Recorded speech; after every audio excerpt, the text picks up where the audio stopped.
Hoje nós vamos falar sobre vírus. Então, prepare-se para fazer as anotações. Vamos lá. Quais são as características gerais dos vírus, né? Os vírus são seres acelulares, ou seja, eles não são formados por células, né? E por não ser formado por célula, eles vão ter uma estrutura um pouco mais simples, que é o quê? Uma camada de proteína, que é uma lipoproteína, na verdade, ou seja, é uma proteína com gordura.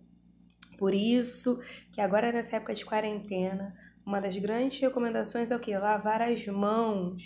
Porque o detergente, o sabão, ele destrói essa camada de gordura. Ele destrói essa proteína do vírus. Mas aí agora você deve estar pensando, professora, se é tão fácil matar um vírus assim, por que a gente não consegue matar ele dentro do nosso corpo? Porque dentro do nosso corpo não tem o quê? Sabão e nem detergente. Né? A gente tem que contar com nossos anticorpos, com o nosso sistema imunológico. Então, é um pouco mais complicado. Então, vamos lá, continuando. Fazendo as anotações, hein? Eles não vão possuir metabolismo próprio, são capazes só de se reproduzir no interior da célula. Isso é muito interessante, porque o vírus, para se reproduzir, ele vai ter uma célula de atração, uma célula específica.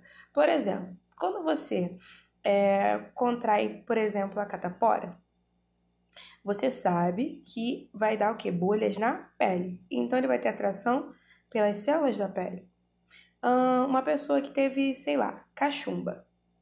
Você sabe, então, que a inflamação vai ser onde? Na glândula salivar. Por isso que a pessoa fica com o pescoço inchado, tá? A gripe. A gripe, o vírus ele vai reagir aonde? Ele vai estar reagindo no nosso sistema respiratório. Então, cada vírus tem uma atração específica para uma célula específica, tá?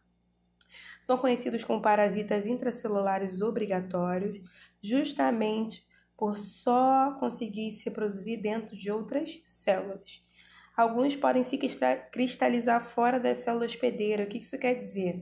Que eles podem ficar congelados no nosso sistema por anos sem ativar doenças, que é o que acontece com o HIV. O vírus do HIV, ele consegue ficar parado no organismo sem ativar a doença por até 10 anos, tá? Eles só são visíveis a microscópio eletrônico. Então, vamos lá, continuando. Esse slide ele mostra para vocês alguns viruzinhos, né? Como a gente diz, são só formatos dos vírus, como nós conseguimos ver no microscópio eletrônico.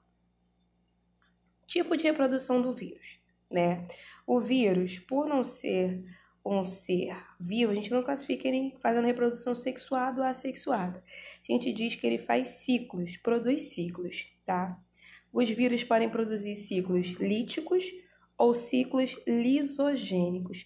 Como vocês podem observar nos slides, o vírus que faz ciclo lisogênico, ele é mais perigoso do que o vírus que faz ciclo lítico. Por quê? Olha a quantidade de indivíduos que vai surgir do ciclo lisogênico em diferença ao ciclo lítico, tá? Então, esse é o perigo, a forma de reprodução. No ciclo lítico, o vírus aí só vai injetar seu material genético dentro da célula e vai produzir outros vírusinhos. No ciclo lisogênico, não, ele introduz o material genético dentro da célula e vai passar vários períodos de reprodução dentro da célula. A célula vai se duplicar e vai gerar vírus juntos, tá? Então, a reprodução é muito maior. Como são produzidas as vacinas, né? Doenças virais, normalmente elas não têm remédio para a doença específica. O que elas vão ter vai ser um tratamento, né? E aí, a única forma de combater realmente o vírus é produzindo uma vacina. A vacina, o que ela é? Ela é nada mais, nada menos do que um vírus tecnicamente morto, né? Ele tecnicamente parado. Ele é o que a gente chama de vírus atenuado. Ou seja, o cara vai pegar um vírus, vai tirar o seu material genético, a sua capacidade de reprodução e vai injetar ele no seu corpo, tá? E ali o seu sistema imunológico vai reagir, né? e vai conseguir combater e ter anticorpos de memória, que são anticorpos que lembram como combate, vai combater aquele vírus, mesmo que você entre em contato com a doença várias e várias vezes depois. E explicando assim, parece bem fácil de se fazer em laboratório, mas não é isso, tá? Uma vacina, ela dura em teste, mais ou menos, quase 2 anos, né? Para que ela possa ser reproduzida em grande escala para a sociedade. As viroses. O que são as viroses? São as doenças, tá? Causadas por vírus. Primeiro, a gente precisa entender o que os vírus podem causar, né? Já que dentro desse momento de pandemia que a gente está falando, é bom nós especificarmos o que é uma endemia, de uma epidemia e uma pandemia. Uma epidemia, normalmente, são doenças virais que ocorrem a nível local. São muito rápidas, tá? Mas ocorrem a nível local, um determinado local. As endemias, elas ocorrem em regiões um pouco maiores. E as pandemias, como vocês podem ver, elas ocorrem no mundo todo. Essas são as doenças virais. Esse slide, vocês precisam ter muita atenção, porque a maioria dessas doenças vocês já conhecem. Então, eu peço que nesse momento você pause aí, tá?